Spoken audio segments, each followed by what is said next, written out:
and basically the same technology. Same core technology, slightly different configurations, but fundamentally trying to take advantage of the heat in wastewater and then using that to create heat for other people to benefit from.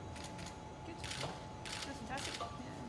Well, I'm here to see this very innovative energy project. It's a partnership between Stirling Council and Scottish Water, which turns wastewater into energy in a way that allows us to reduce carbon emissions. And it's an example of the kind of project, the kind of technology that we need to embrace more if we are to meet our very ambitious climate change targets, which we are determined to do.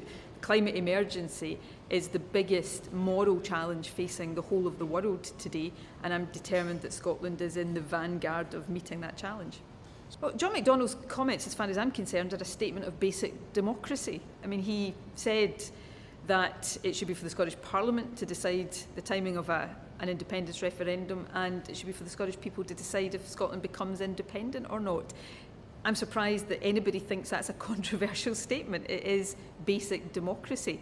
Westminster governments are perfectly entitled to argue against independence and seek to persuade Scotland not to make that choice, but they're not entitled to block the right of the Scottish people to choose. So it surprises me that anybody sees what John McDonnell said as controversial.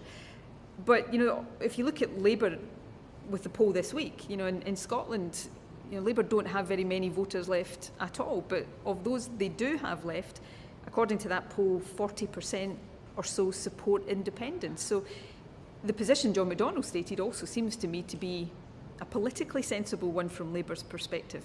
The fact that Scottish Labour seems so opposed to it can only suggest that they are determined to continue the downward spiral that they've been on for the last few years. It seems to me to be inexplicable. Well, I've set out my position on the timing. We saw in a poll this week that not only do a majority of people in Scotland now support independence, but a majority support having a referendum in that broad timescale. So the onus now is on politicians who think they can block the right of the Scottish people to choose, to explain how they think that is remotely democratic or defensible. It should be for the Scottish people to decide, not for any single politician to decide the future of Scotland. It should be for the people, and that's the basic democracy that John McDonnell appeared to be supporting, and you know, I think on that he's right. Again, my position on this is not the one that's changing. You know, I've fought 2 general elections now as SNP leader in 2015 and 2017.